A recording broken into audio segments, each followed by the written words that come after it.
buenos días, muy buenas tardes a todos. Gracias por la invitación. Es un gusto estar acá, un placer, la verdad, con muchos conocidos, con los que siempre aprovechamos para ponernos al día de los desafíos que la gestión, que la sostenibilidad tiene actualmente. Sé que debido a algunos inconvenientes que han tenido, probablemente la agenda quede muy apretada. Y la verdad que a mí también se me complicó un poco porque pensaba quizá retirarme un poco antes. Así que les propongo lo siguiente, voy a hacer casi que sería la introducción de una parte de lo que tenía pensado, sobre todo porque me parece que quería presentarles algo muy vinculado a la sostenibilidad, que normalmente no se le presenta de esta manera, y sobre todo porque quiero hacer referencia a un evento que tuvo lugar en nuestra provincia, en la ciudad capital, martes, miércoles y jueves. Ustedes saben que este año en Brasil está la conferencia de partes, la número 30, la denominada COP30, que es el evento que reúne una vez al año a todas las naciones y a todos los sectores involucrados en la agenda climática, todos aquellos sectores que han tomado con mucha responsabilidad la decisión de disminuir los gases de efecto invernadero. Una convención que surgió allá en Río de Janeiro en el año 1992, que luego tuvo materializaciones con el Protocolo de Kioto, con el Acuerdo de París en el año 2015, y que ha venido manteniendo regularmente sus reuniones buscando, a mi entender, infructuosamente, disminuir los gases de efecto invernadero. Como estamos convencidos del gobierno de la provincia de Córdoba que la agenda climática hay que mantenerla, o lo que se conoce como Agenda 2030 o Pacto de París, el gobernador de Córdoba decidió organizar una pre-COP, o sea, una reunión previa a la COP que se va a desarrollar en Brasil, en la ciudad de Belén, a fin de año, y bueno, redoblar el compromiso y los esfuerzos de estados subnacionales de cara a uno de los mayores desafíos que tiene nuestra generación, sin ningún lugar a duda, que es tomar definitivamente decisiones, compromisos y acciones vinculadas a disminuir los gases de efecto invernadero. En el momento, en la apertura, se hicieron presentes 6 provincias, las 3 de la región centro y otras 3, donde se suscribió también algo que yo digo quizá pretenciosamente en el futuro pase a conocerse como el Pacto de Córdoba. Así que hubo un Acuerdo de París que en el año 2015 decidió reunir a casi todas las naciones, firmando el compromiso de reducir gases de efecto invernadero. Algo similar sucedió este martes aquí en Córdoba. Entonces, en el marco de eso que sucedió, que creo que algo suficientemente importante como para tenerlo permanentemente en la agenda, más el logo, el lema que han ustedes elegido para esta reunión, que es hacia una gestión sostenible, me parece que quizá en el marco de nuevas energías, de la bioeconomía, de la carbono neutralidad, voy a dedicar la introducción a hacer más hincapié en esos temas. ¿Cómo hago para que pase?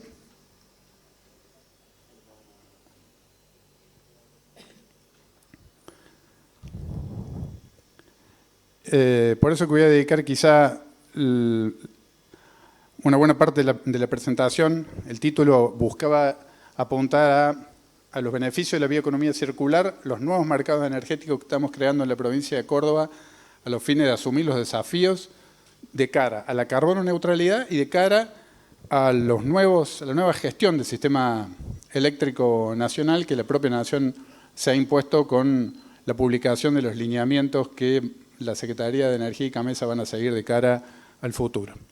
Bueno, déjenme navegar algunos años para atrás. Antes que eso, estamos convencidos, ese libro yo siempre lo cito como un libro de referencia, se lo puede conseguir en castellano también, es la física base que a mí siempre me sirvió mucho para entender, escrita por un físico teórico del MIT sobre la física del cambio climático, donde termina realmente demostrando los fundamentos físicos que están y existen y están demostrados en torno a lo que se conoce como cambio climático. Me gustó lo que dijo un gobernador en la apertura de las jornadas, que dijo: la ciencia no es opinión. Y la verdad, podemos diferir en cuestiones ideológicas, políticas, Pero lo que no podemos es, a esta altura del desarrollo de la humanidad, descreer de la ciencia. ¿No? Yo soy un convencido que la ciencia, el desarrollo de la tecnología, el conocimiento, la educación, es lo que nos trajo de donde les voy a mostrar ahora a donde estamos hoy.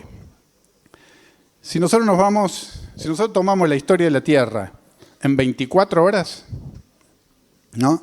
Nosotros como Homo sapiens aparecimos en los últimos 30 segundos.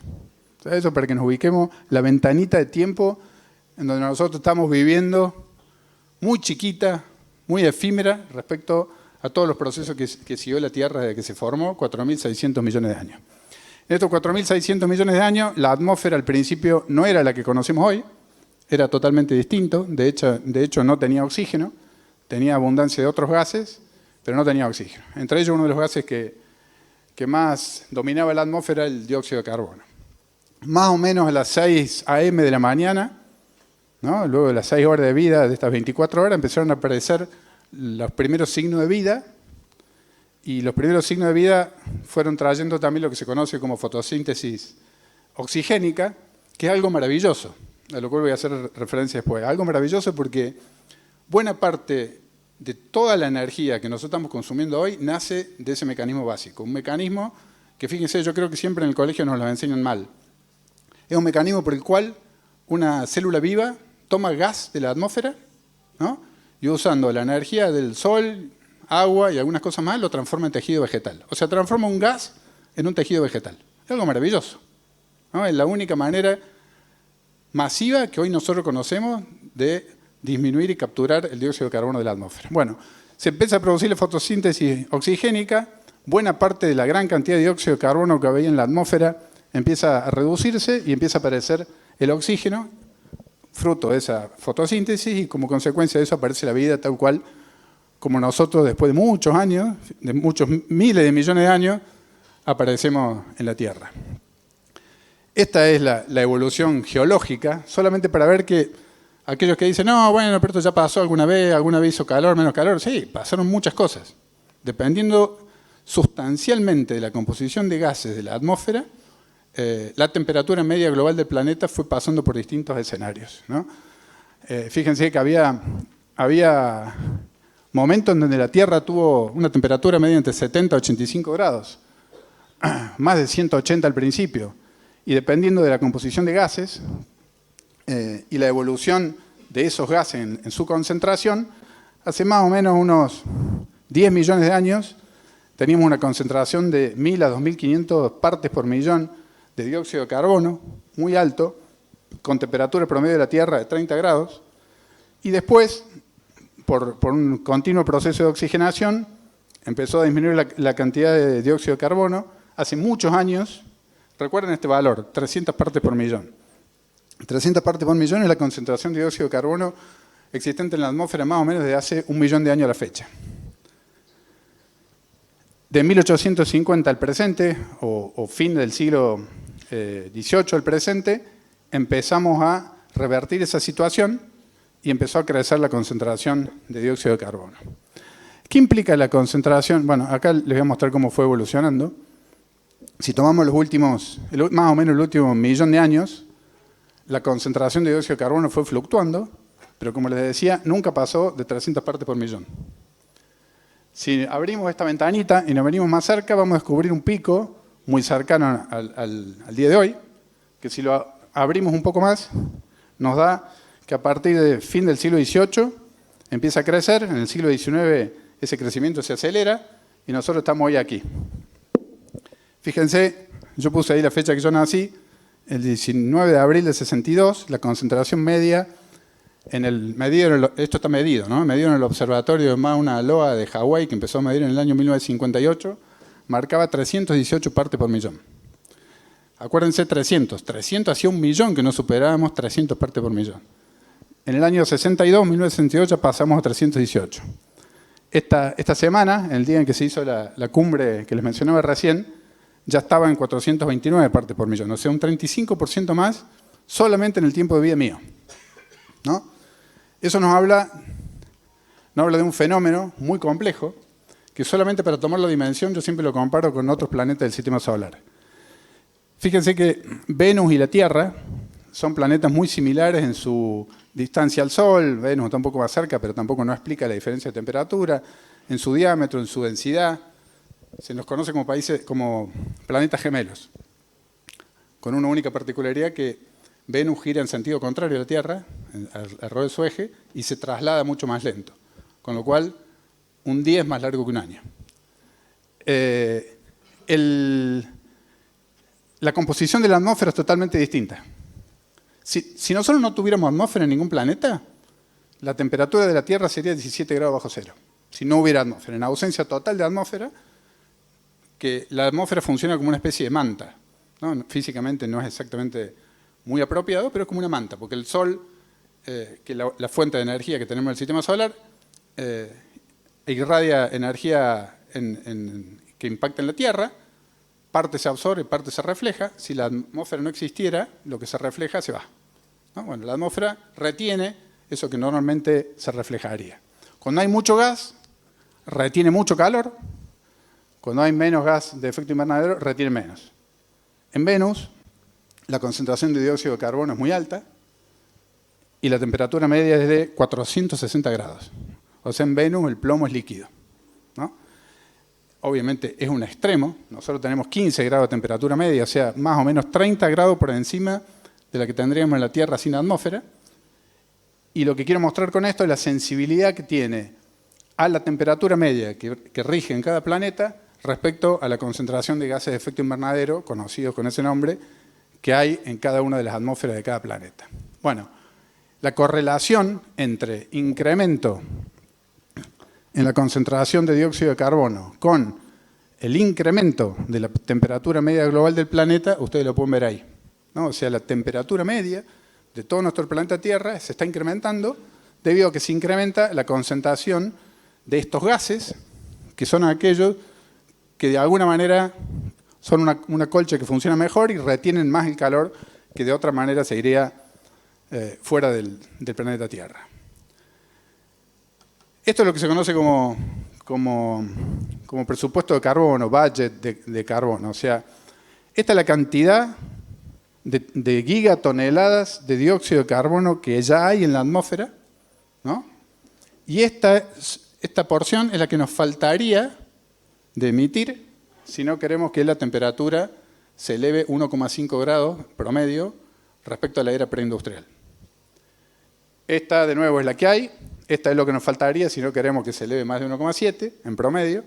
Esta es la que hay. Y esta es la que podríamos seguir mandando a la atmósfera sin que la temperatura media global del planeta supere los 2 grados. Uno por ahí dice 2 grados. Ya les voy a mostrar. Para llegar a este valor, a la tasa de emisión que estamos teniendo hoy, nos quedan 8 años. O quedaban 8 años en el 2021. O sea, ya quedan 3, 4.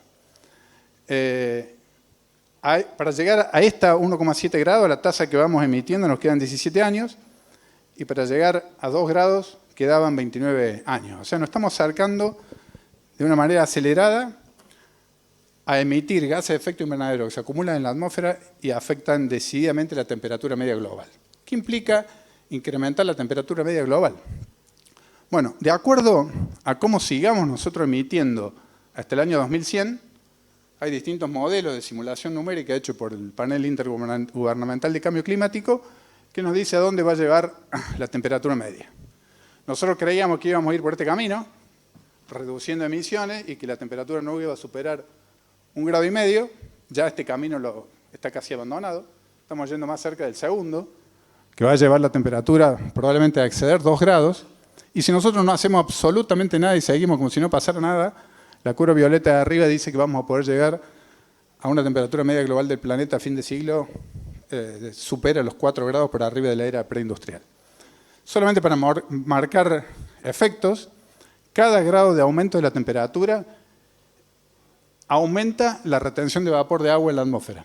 O sea, es más fácil que se retenga vapor de agua en una atmósfera caliente que en una atmósfera de menor temperatura y por lo tanto las precipitaciones son mucho más intensas. Hay mucho más vapor de agua cuando esa agua precipita. Fíjense que para 2 grados por arriba de la era preindustrial, la atmósfera tiene cerca de 14% más de capacidad de retener agua.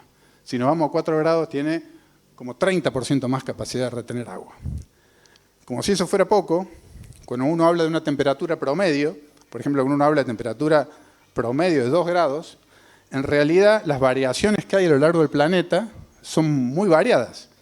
O sea, en zonas montañosas hay una temperatura, en océanos profundos hay otros, en zonas costeras hay otros, en zonas continentales, en desiertos, en la Antártida. O sea, las variaciones de temperatura para que dé el promedio de 2 son totalmente diferentes de acuerdo al lugar donde uno esté viviendo. Y uno de los efectos climáticos más importantes, ustedes saben que las circulaciones oceánicas globales, marco en rojo, lo que tiene mayor temperatura, llega a los polos, se enfría y baja, y viene como una circulación de menor temperatura alrededor del planeta, acarreando nutrientes, minerales, etc., y vuelve a salir y calentarse y subir. Toda esta circulación que mantiene las temperaturas de los países y de las costas, tal como la conocemos hoy, puede resultar totalmente alterada si se alteran los patrones de temperatura a lo largo de la Tierra. Como hay muchos informes, no me voy a abundar en eso, pero digamos, en función de todos esos incrementos de temperatura, hay patrones que ya se vienen anunciando desde hace un tiempo que van a impactar en nuestra región y que hay que empezar a tener en cuenta, porque la responsabilidad que implica trabajar con este tema nos lleva a dos lugares. O reducimos las emisiones, lo que se conoce como mitigación, o nos adaptamos, y nos vamos a tener que adaptar, a lo que no podemos reducir. Todas las emisiones que están calentando nuestro planeta y que generan alteraciones en los patrones climáticos van a generar que nos vamos a tener que adaptar. Adaptar implica muchas cosas. Si tengo tiempo les muestro rápido una en la cual la provincia de Córdoba está trabajando. Bueno, en el año 2015, como yo les mencionaba, después de muchos años de la cumbre de Río en el año 1992, cada vez la evidencia científica era más irrefutable y suceden dos cosas muy importantes el mismo año. La Asamblea de Naciones Unidas aprueba los 17 ODS, que rigen hasta el año 2030, ya pasaron 2/3 de ese plazo y vamos a convenir que no hemos avanzado lo suficiente. Y también firma el Acuerdo de París, que luego se transformó en una ley. Fíjense, el Acuerdo de París, para los argentinos, es una ley, es la 27270.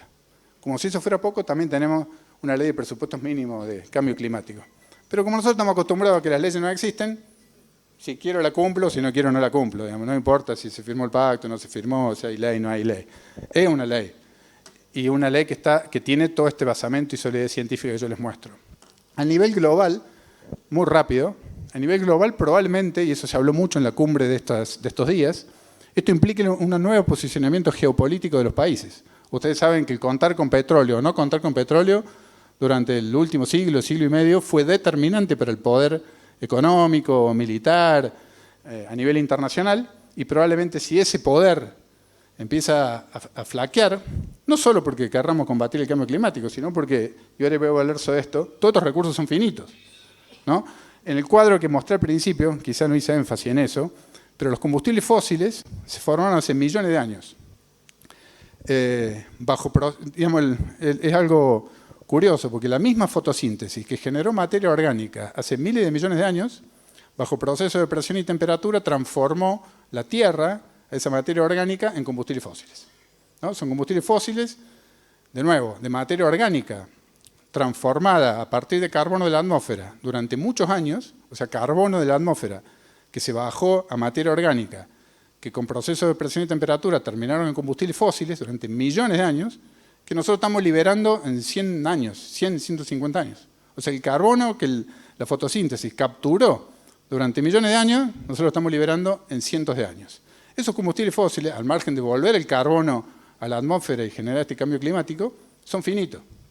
O sea, que nos guste o no nos guste, creamos el cambio climático o no creamos el cambio climático, en algún momento se van a acabar, ¿no? El motor energético de las economías mundiales es finito. No solo está causando un impacto muy grave sobre los patrones climáticos, sino que encima es finito. O sea que en algún momento vamos a tener que pensar seriamente a buscar una salida y probablemente eso genere nuevas globalizaciones y nuevos poderes geopolíticos. Ya sea que la globalización exista o como algunos plantean, que la globalización no va a existir más y esa aldea global va a desaparecer, los países van a tener que procurar su propia seguridad energética, seguridad hídrica, seguridad alimenticia, y donde Argentina, sin duda, en cualquiera de los dos escenarios, tiene todas las posibilidades de quedar bien parada. ¿Por qué tiene todas las posibilidades de quedar bien parada? Porque tenemos una enorme variedad de fuentes de energía, desde energía fósil convencional, no convencional, mareomotriz, solar, eólica, y también toda la energía que nosotros conocemos como la bioenergía, la que surge de la misma materia orgánica producida por fotosíntesis, nada más que en lugar de esperar millones de años que se transforme en un combustible fósil, esa misma energía usarla de manera renovable para que se pueda renovar y de paso no emitimos gases de efecto invernadero. Como si fuera poco, este problema que estamos metidos como humanidad, donde estamos echando mano para combustionar nuestra economía a recursos fósiles acumulados durante millones de años, que nos están emitiendo carbono a la atmósfera, nos están generando cambios climáticos, como si eso fuera poco, si uno mira acá alrededor nuestro, los materiales y hasta la vestimenta nuestra, buena parte de todo eso son derivados petroquímicos. Una buena parte de todo lo que nosotros estamos viendo aquí sale de una industria petroquímica derivada de combustibles fósiles. Tanto en la industria textil, como en la industria alimenticia, como en el transporte, como en la construcción, como en la recreación, la comunicación, los medicamentos, la salud, la higiene, estamos dominados por elementos que surgen y derivan de la industria petroquímica. Con lo cual, apartarse de ese camino es todo un desafío para la humanidad. Por suerte, y acá es uno de los elementos sobre los cuales se giraron muchas presentaciones en estos días de la cumbre que les mencioné, Argentina tiene dos modelos.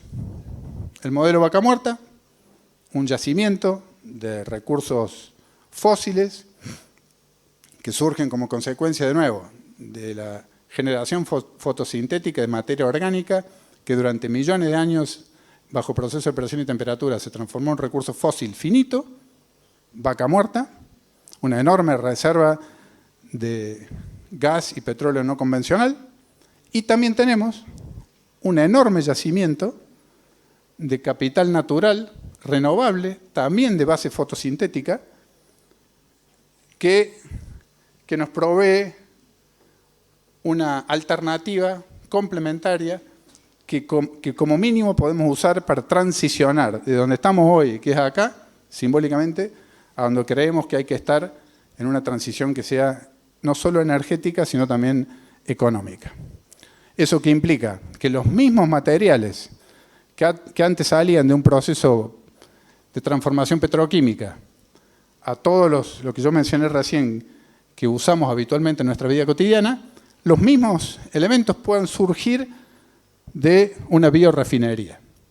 O sea, usar la misma materia orgánica renovable a través de procesos de biorefinería para producir los mismos productos finales que produce la industria petroquímica. Todo un desafío que la humanidad ya empezó a abrazar. Fíjense, para que ustedes se den una idea, el paracetamol tiene una ruta de producción de derivados fósiles. Quizás muchos de nosotros no lo sabemos. No, todos los API son los ingredientes farmacéuticos activos, que son la base que se importa para generar muchos de los medicamentos que nosotros usamos. Después tenemos un nombre comercial distinto. Pero el paracetamol tiene una base fósil y ya está siendo empezado a fabricar por rutas de producción que no pasen por derivados de los combustibles fósiles, y lo mismo en la amoxicilina. Fíjense también, la amoxicilina tiene una forma de producción de su ingrediente activo de base petroquímica y también se está empezando a producir de derivados de biorefinerías. Y lo mismo con muchos insumos, como por ejemplo elastómeros, biocombustibles, bioplástico, bioinsumos, etc. En síntesis, estamos convencidos de que la alternativa que tiene Argentina, y por eso lo puse como título, es trabajar en torno a lo que denominamos bioeconomía circular. No es otra cosa que la misma biomasa que nos está generando los problemas ahora como combustible fósil, pero agregándole conocimiento, tecnología, desarrollo, investigación científica, para que nos genere una alternativa energética y una alternativa también de insumos derivados de esa bioeconomía. Es un modelo productivo que, como bien dice ahí, parte del mismo proceso, esta maravillosa fotosíntesis como proceso que captura carbono para la generación y obtención de biomasa, y luego lo transformamos en insumos y combustible para nuestra economía. Las ventajas que existen de vaca viva respecto a vaca muerta, no solo en términos ambientales, no solo en términos de sustitución de insumos, sino también en generación de empleo local, resolución de pasivos que nosotros tenemos permiten integrar todo eso en una bioeconomía circular de mucha virtuosidad. La provincia de Córdoba hemos venido trabajando, muchos de ustedes nos han acompañado en el CAPEC, a través de un conjunto de leyes de distinto tipo. Quizá la más potente y fuerte es la que apunta a la promoción y uso de biocombustibles y bioenergías en la provincia, como un desafío de reactivar, potenciar y desarrollar esta vaca viva en la región centro.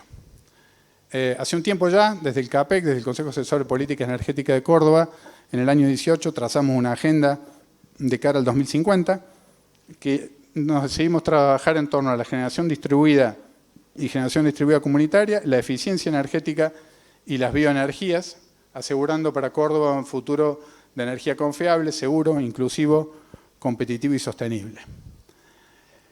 Si tomamos esto como un gran y enorme desafío, desde la provincia de Córdoba, probablemente hoy aquí algunos lo amplíen, por eso no sé si voy a tener mucho más tiempo para desarrollarlo aquí, un plan de transición energética, porque de lo que se trata no es de un día darnos cuenta que no tenemos más combustibles fósiles ni derivados petroquímicos, sino armar una transición que nos permita ir de manera ordenada, abandonando los vectores que más contaminan, que más gases de efecto invernadero generan, a vectores de transición como puede ser, por ejemplo, el gas natural. Bueno, esa transición, ese plan de transición energética, que obviamente estamos terminando de desarrollar cuantitativa y numéricamente, porque hay pocos compromisos asumidos a niveles internacionales, nacionales y subnacionales que realmente basen en todo su plan sobre un fundamento cuantitativo, medible, que se pueda seguir y que se pueda, por lo tanto, verificar.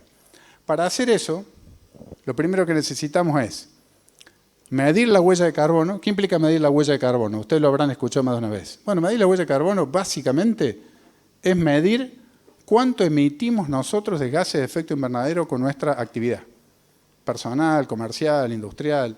O sea, nosotros para venir todos aquí deberíamos haber medido cuánto emitimos por organizar este evento y juntarnos todos acá. ¿No? Podríamos haberlo medido. Bueno, ese es un impacto que organizar un evento de esta característica tiene sobre la emisión de gases de efecto invernadero. Una vez que lo tenemos cuantificado y medido, se pueden llevar adelante distintas acciones.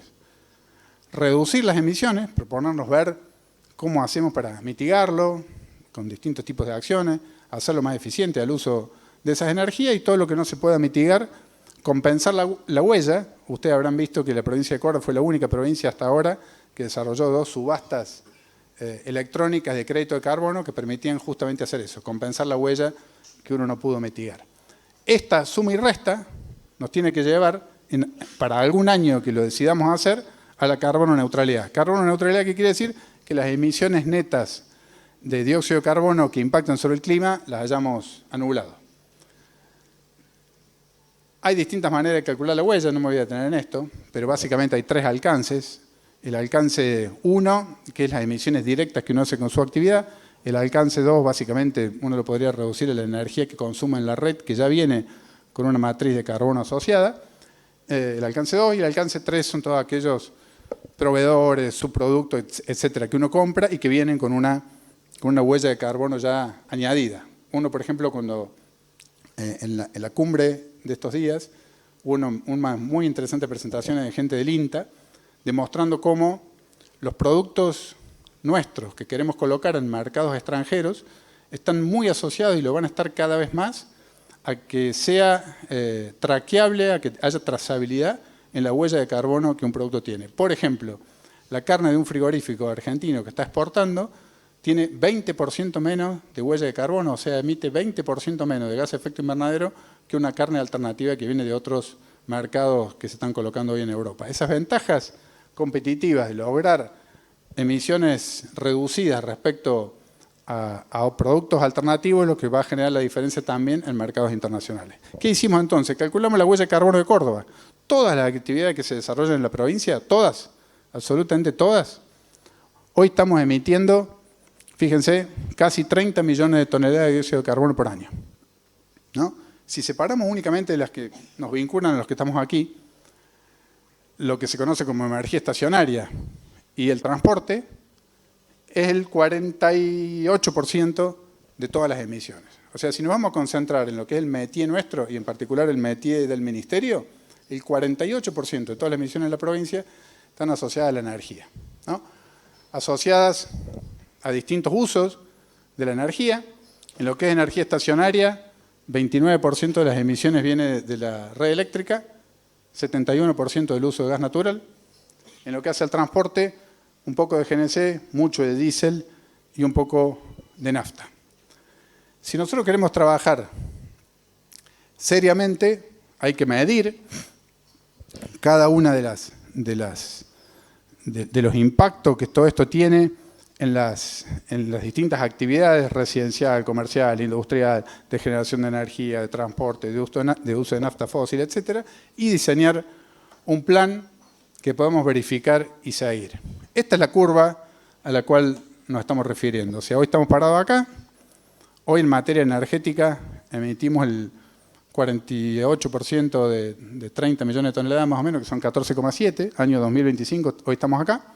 Si nosotros no hacemos absolutamente nada, no creemos que esto sea importante y seguimos como venimos, y le ponemos el crecimiento demográfico más algún crecimiento de PBI razonable de cara al 2050, vamos a llegar a emitir en lugar de 14,7, 21,4 dentro de 25 años, que es más o menos parecida a esa curva superior que yo les mostré, que el panel intergubernamental de cambio climático dice que nos va a llevar a una temperatura media global del planeta superior a 4 grados por encima de la era preindustrial.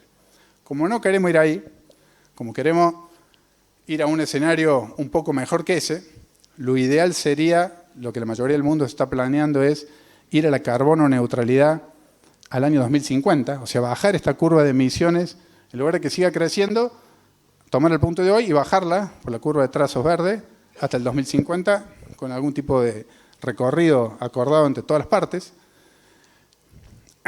lo que implica más o menos tratar de apuntar a un 30% de reducción de lo que estamos emitiendo hoy en el año 2030.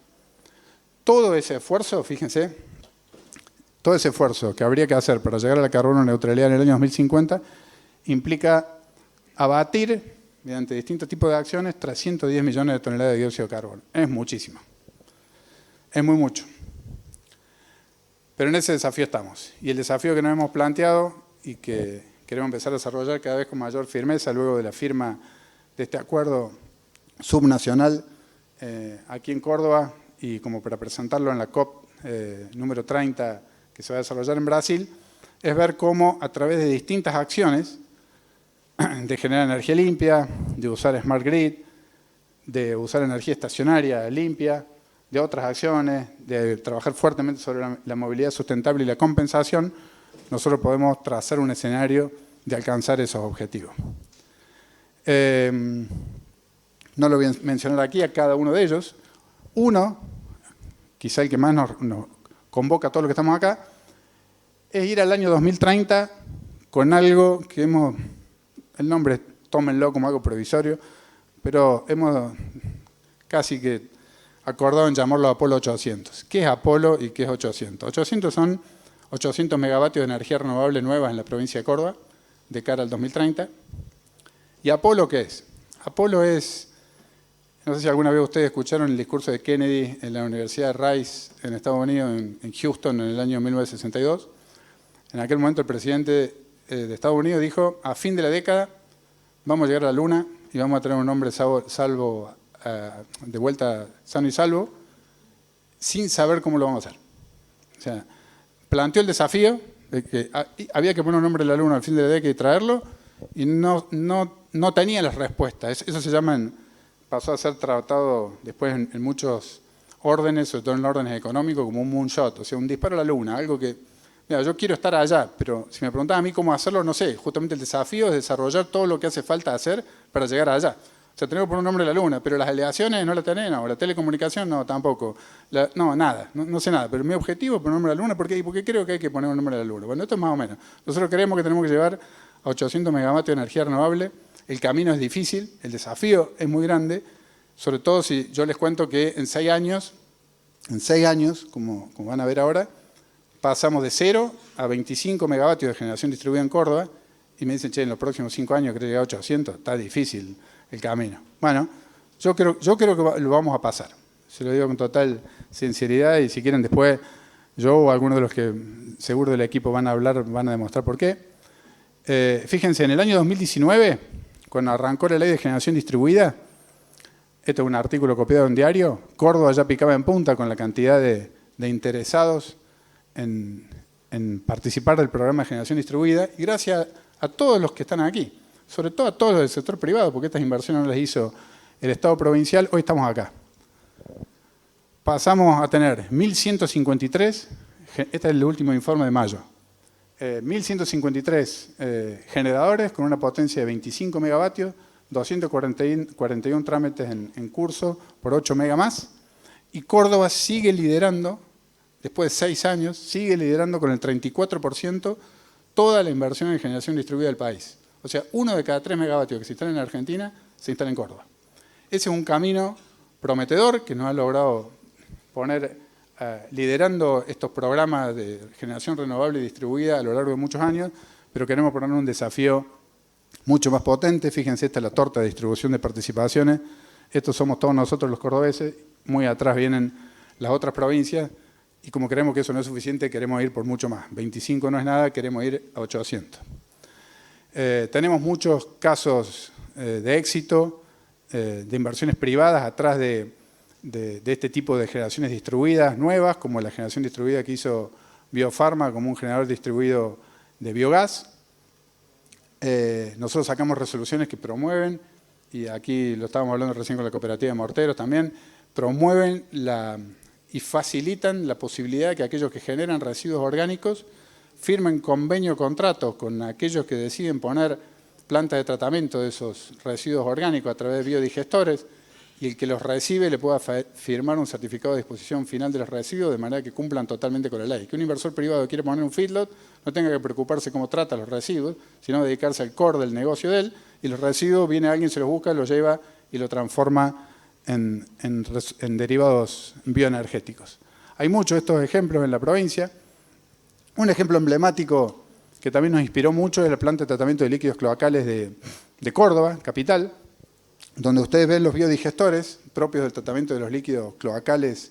Ustedes saben, cuando los líquidos cloacales llegan a una planta, la parte líquida va por una línea de tratamiento, la parte sólida va por la otra, la parte sólida va a un biodigestor, se lo trata de manera anaeróbica, genera biogás, y ese biogás se venteaba. Lo que decidimos hacer es darle valor en este proceso de bioeconomía circular, y ese biogás hoy lo depuramos, separamos el biometano, lo metemos en un motor eléctrico y alimentamos los trolebuses eléctricos de la ciudad de Córdoba con ese biogás. También lo que podríamos hacer es inyectar biometano. Algo parecido, porque el anterior proceso lo ganó la empresa provincial de energía de Córdoba con un renovar, como el que ganaron otros actores de la provincia de Córdoba en el marco de una licitación que hizo el Estado Nacional. Lo mismo que vamos a hacer en Bajo Grande, lo vamos a hacer también en la planta de tratamiento de residuos sólidos urbanos de Cormecor, donde están los 28, creo que son ya municipios que llevan todos sus residuos urbanos ahí. Vamos a hacer que la materia orgánica, cuando se descomponga, genere biogás, el biogás lo depuramos, generamos biometano, y con las dos opciones. El biometano se lo puede usar como combustible energético, por ejemplo, para el GNC de algún vehículo móvil, o inclusive inyectar biometano en la red de gasoductos. Hay países ya, hicimos la semana pasada un Zoom con lo que sería la empresa de gas francesa, que tienen 700 puntos de inyección de biometano en la red de gasoductos francés. 700 puntos. Cortan el gas natural con un 10% de biometano. Imagínense la tremenda transformación bioeconómica de residuos orgánicos de todo tipo que se produce para sustituir el 10% de todo el gas natural de un yacimiento con biometano. Ni que hablar de la tremenda disminución de la huella de carbono que implica dejar de emitir, de nuevo, gases de efecto invernadero usando combustible fósil, que un combustible renovable que inyecta biometano todos los años de manera renovable. Ese yacimiento no se va a agotar. Bueno, Córdoba preside una liga muy importante de provincias bioenergéticas, donde estamos junto con Tucumán, Salta, Jujuy, Entre Ríos, Santa Fe, Corrientes, Misiones y Catamarca, trabajando en torno a todas estas líneas políticas que yo les marqué recién. Yo no sé si cortarlo acá, porque creo que ya llevamos... ¿Cuánto llevamos? ¿Más de media hora? Sí, ¿no? Estamos muy apretados con la agenda.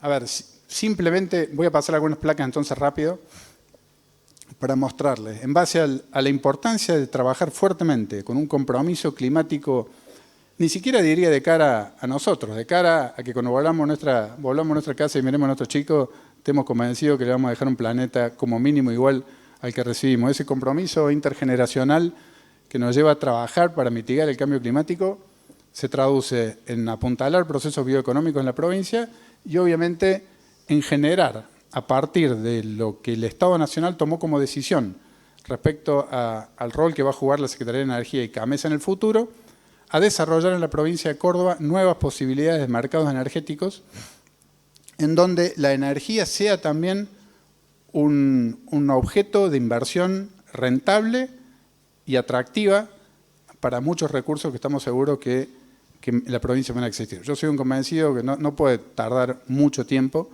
en que la provincia de Córdoba, en general, las producciones de nuestros distritos sigan pagando retenciones que no pagan en ningún lugar del mundo como venimos pagando hasta ahora. Ustedes saben que de la provincia de Córdoba se van por año cerca de 3.500 millones de dólares en retenciones.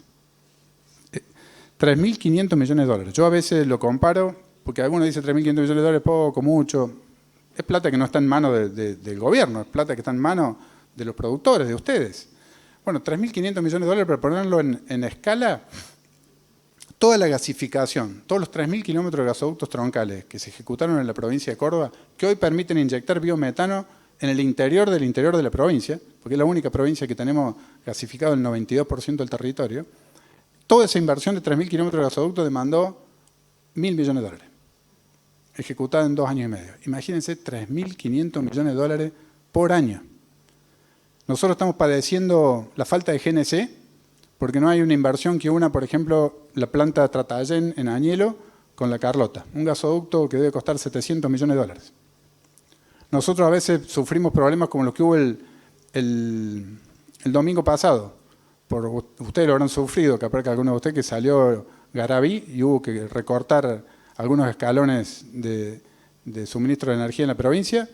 Nos está faltando una línea Santa Tomé-Malvinas, una línea de 500 con una estación transformadora que está prevista en San Francisco. Esa línea de 500 cuesta 200 millones de dólares. ¿No? La verdad, las escalas de las inversiones que nuestro país necesita, comparada con la escala de lo que de la provincia se va y que no vuelve en nada, cuando esas retenciones desaparezcan, yo soy un convencido que tarde o temprano van a terminar desapareciendo, esas utilidades, producto del enorme esfuerzo de un conjunto grande de productores de Córdoba, tiene que volcarse a inversiones atractivas, ¿no? Yo, lo digo con total respeto, soñaría con que no sigan yendo a departamentos, no sigan yendo a un ladrillo que uno inmoviliza. Nosotros estamos acostumbrados en Argentina a inmovilizar utilidades de nuestra producción económica porque la macroeconomía no nos acompaña, entonces estamos inseguros de cualquier cosa que pueda pasar, o agarro un dólar y lo guardo en el colchón, o pongo un ladrillo y lo pongo ahí con una tasa interna de retorno de esa inversión lo más cercana a cero que pueda haber. Ojalá ordenemos una macroeconomía, ordenemos la inflación, se quiten las retenciones y encontremos una economía un poco más sana donde invertir en algo productivo, en algo rentable, sea mucho más atractivo que eso, y estamos apostando desde la provincia a crear las herramientas de mercados energéticos suficientes para que eso suceda. Con esa introducción, y en aras de mejorar la competitividad regional, mejorando obviamente el capital institucional, que es mucho de lo cual trabajamos en el gobierno de la provincia, el capital físico, que buena parte de eso está atrás de la infraestructura, mucho de eso garantizado por el Estado provincial y mucho no. Está el capital natural, la financiación y el conocimiento. Si nosotros logramos unir todas estas palancas de competitividad regional, Córdoba sin duda va a ser una de las que en mejores condiciones va a estar para despegar ordenando la macroeconomía. Hemos trabajado en algunas herramientas que les querría mostrar acá muy rápidamente, porque no quiero hacer una... Este es el proyecto de Apolo con una meta de 800 megavatios de cara al 2030, partiendo de la línea de base modesta de 25 megavatios, pero que nos pone liderando ese proceso a nivel nacional. Pero como no queremos quedarnos con ese liderazgo de 25 megavatios, estamos apuntando a que entre todos aportemos 800 megavatios. Acuérdense lo que digo hoy, creo que nos vamos a quedar cortos. Eso implica, bueno, desarrollo de un conjunto de herramientas regulatorias y de políticas, pero básicamente el Apolo 800 gira en torno a un conjunto de acciones que podríamos resumir en caracterización y diagnóstico territorial que nos permita decidir dónde, qué tipo de inversión y cuál es la mejor inversión energética que podemos hacer en ese lugar. Activar la inversión y el desarrollo productivo, generar los elementos de regulación, de digitalización y que propicien y empujen las nuevas economías y un nuevo mercado provincial que es el que yo voy a hacer referencia brevemente. En ese camino, lo voy a pasar rápido esto, entre las plataformas que diseñamos, que ya va a estar en pocos días más disponibles, es una plataforma de inteligencia territorial que sobre una base GIS une toda la información digitalizada que nuestra provincia tiene, que es casi infinita, desde disponibilidad de energía eólica, solar, bioenergía, biocombustibles líquidos, infraestructura vial, eléctrica, datos socioeconómicos, datos empresariales, PIB, Producto Regional por ventana de interrogación. Hay una infinidad de información sobre una plataforma digital que abarca todo nuestro territorio, donde nosotros con interrogaciones adecuadas podemos usarla para definir dónde es el mejor lugar para llevar adelante algún tipo de inversión en función de la disponibilidad de distintas variables que decidamos usar. Es una plataforma de fácil visualización que permite caracterizar rápido los recursos y hacer un análisis combinatorio de variables, pero sobre todo teniendo en cuenta que con muchos de ustedes en otras reuniones hemos acordado planes de inversiones de infraestructura en la provincia que apuntan a la infraestructura logística de transporte, mejorar la infraestructura hídrica, de cloacas, pero sobre todo, en lo que hace a una reunión como esta, mejorar también la disponibilidad de infraestructura eléctrica. El plan, esta es donde estamos hoy, graficando de esta forma la concentración de la capacidad de evacuación, pero también de inyección en base a la red eléctrica de 132, 66 y 33, y esto es donde vamos a estar en el año 2030 de cara al plan que estamos desarrollando, muy fuertemente apalancado, sobre todo por FODEP, en menor medida por FODEI y algo de rentas generales. Esta plataforma que hemos desarrollado permite no solo visualizar dónde estamos hoy, sino dónde vamos a estar en el año 2030, porque sabemos que toda inversión energética no se hace en un año, en 2 años. Las inversiones energéticas tienen un horizonte de inversión que supera a veces los 2, 3, 4, 5 años. Hoy estuve en la puesta en funcionamiento de la nueva central hidroeléctrica Calera, cuyo PPA se firmó en el año 2019 y recién hoy la estamos terminando. O sea, llevan 4 o 5 años desde que uno concibe un proyecto, busca el financiamiento, lo desarrolla tecnológicamente, lo invierte. Bueno, una inversión que se decide hoy tiene que tener presente dónde vamos a estar en el año 2030. Eso permite dar un marco de previsibilidad y planificación que le da garantía a cualquier tipo de inversión. Entonces, de cara a lo que estamos desarrollando en el año 2030, la foto va a ser distinta de la de hoy y va a permitir no solo mayor capacidad de demanda, de abastecimiento de la demanda de los distintos lugares de la provincia que están requiriendo energía, sino también y principalmente una mayor posibilidad de inyección, ¿no? Acá estamos hablando de que buena parte de la generación a la cual estamos apostando es generación distribuida con inyección local, eléctrica y también energética en los gasoductos. El modelo de vaca viva al que queremos ir es ese. Para eso hemos generado elementos regulatorios que quizá los que van a hablar después los pueden desarrollar un poco más en detalle, que van desde la original con la que arrancó toda la película, que es la generación distribuida que yo les conté en el 2019, a todo un conjunto de elementos novedosos, nuevos, muy superadores. Hoy hablamos con algunos de ustedes de la generación distribuida, cómo pasó a generación distribuida comunitaria y cómo hoy ha pasado a generación distribuida comunitaria virtual, que permite optimizar muchísimo más la inyección de cara a elementos regulatorios nuevos y obviamente elementos tecnológicos que lo permiten hacer. Bueno, cada uno de estos distintos nuevas oportunidades de inversión, más otras que inclusive van saliendo a medida que nos juntamos con los distintos actores provinciales, estamos y somos profundamente optimistas que van a permitir alcanzar rápidamente inversiones que van a superar los 800 megavatios en las distintas tecnologías a las que estamos apuntando. Estamos apuntando no solo a la tecnología solar, sino principalmente, por lo que dije recién, a la transformación energética de la biomasa, o sea, biodigestores, que generen energía eléctrica o inyecten biometano, a parques eólicos. Ustedes saben que hace poco se inauguró el parque eólico de General Lavalle, en el sur de la provincia, con más de 120 megas. Estamos apuntando a un nuevo parque eólico en Achiras y también nuevos proyectos hidroeléctricos como los que está construyendo APEC y algunos privados que andan dando vuelta. Les doy un dato. Ustedes saben que en el análisis de capacidad de producción de un parque generador eólico, el parque de General Lavalle está dando mejores resultados que muchos parques de la Patagonia.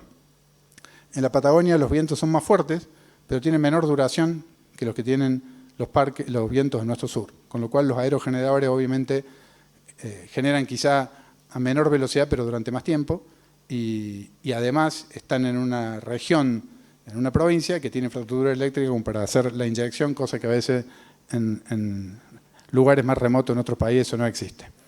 Bueno, liderado por el equipo de Sergio Mansur y una contratación que hicieron con el CFI, tomaron la posibilidad concreta de generación de energía eléctrica a partir de fuentes de biomasa de feedlots, tambos, porcinos, residuos fruto y hortícola, departamento por departamento de nuestra provincia, y la suma da que el potencial de generación de bioenergía es del orden de los 600 megavatios solares, es equivalente, eso solo es equivalente a 600 megavatios solares, y de la mano del CFI llevamos estudios en 4 cuencas biomásicas de nuestra provincia. Aquí estoy mostrando la de Oncativo, que fue una de las que más desarrollamos y más estudió profundamente a los fines de tratar de involucrar a distintos actores eléctricos provinciales.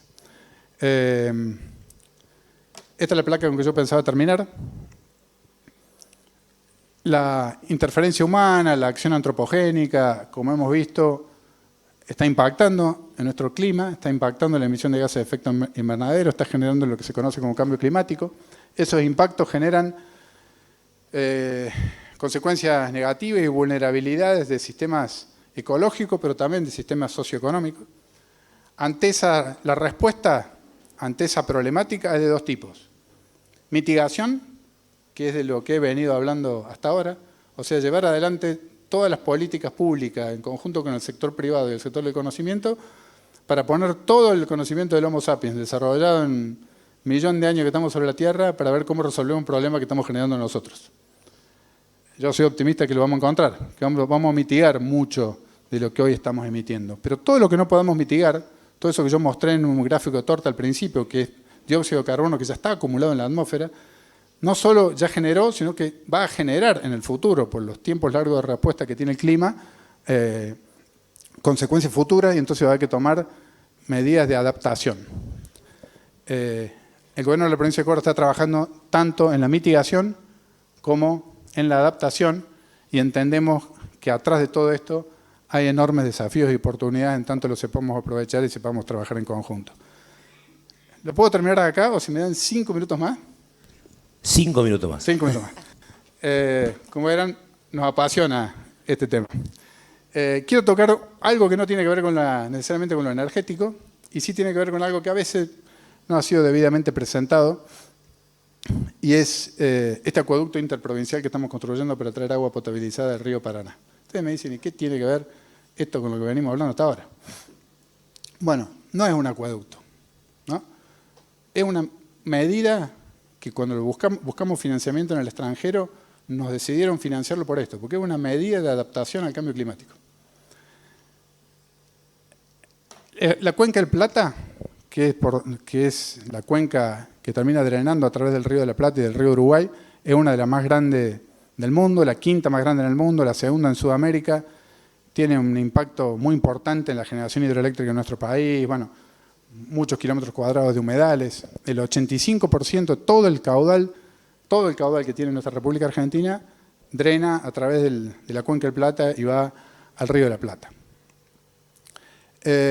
Fíjense que el caudal promedio, hoy algo hablamos ahí, el caudal promedio del río de la Plata, del Paraná, este río que pasa por aquí, es de 16.000 metros cúbicos por segundo. ¿Dónde lo tengo por acá? Es de 16.000 metros cúbicos por segundo. Toda el agua de la provincia de Córdoba, todos los caudales de todos los ríos de toda la provincia de Córdoba, tienen únicamente 90 metros cúbicos por segundo. Bueno, si el cambio climático va a impactar sobre los sistemas hídricos, si el cambio climático va a impactar sobre la disponibilidad en tiempo y forma de agua, estamos en un problema. Si no tomamos medidas de adaptación desde la provincia de Córdoba para prever el impacto de un cambio climático negativo sobre la disponibilidad de agua, vamos a estar en un problema. Yo contaba hoy a la mañana cuando estábamos en la central Calera, ustedes conocen el río Primero que pasa por la ciudad de Córdoba. El río Primero en invierno, si no hubiera el dique San Roque, tendría un caudal de menos de 1 metro cúbico por segundo. Con menos de 1 metro cúbico por segundo, al no haber embalse, si uno tomara toda esa agua para potabilizarla y darle agua a población, no alcanzaría para 200.000 personas. Si el dique no estuviese, no podría vivir en el área metropolitana de Córdoba 1.800.000 personas abastecidas del agua que el dique acumula en verano y que permite extraerla luego para abastecimiento de la población el resto del año. Las obras de infraestructura en Córdoba permitieron que Córdoba sea lo que es. Si deja de llover un 10%, un 15% en promedio sobre los cordones serranos de nuestras sierras, que impiden que se llenen los diques o impiden que se recarguen los acuíferos, vamos a estar realmente en un problema. Nosotros hicimos algunos números, esto después se los dejo como un dato, se los muestro si quieren, hicimos algunos números de nuevo, basándonos en los 4 patrones de crecimiento de concentraciones de gases de efecto invernadero que hay a nivel internacional. Esos modelos permiten modelar cómo el cambio climático va a impactar a las distintas cuencas de nuestro planeta. En las cuencas de Córdoba, fíjense, la tendencia es que los días consecutivos sin lluvia van a ir creciendo, con lo cual va a haber un impacto negativo en nuestras cuencas hídricas. La tendencia de la temperatura promedio también dice que va a ir creciendo, con lo cual va a haber obviamente también una mayor demanda de agua, además de una mayor evapotranspiración, mientras que si miramos la cuenca del Plata, la tendencia de precipitación total en la cuenca del Plata se mantiene más o menos constante, con lo cual los caudales van a ser más o menos similares, al margen de ser tremendamente superiores en orden de magnitud que lo que tenemos en la provincia. Por eso fue que nos unimos con Santa Fe, decidimos desarrollar un acueducto que tiene una obra de toma acá sobre el arroyo Coronda y que permite, después de 150 kilómetros, traer agua a la infraestructura de acueductos con que cuenta la provincia de Córdoba, beneficiando a 17 más 16, en total 33 ciudades en Santa Fe y 21 ciudades en la provincia de Córdoba en la primera etapa, que es con el acueducto, tiene previsto llegar a la ciudad de San Francisco. Eso es todo.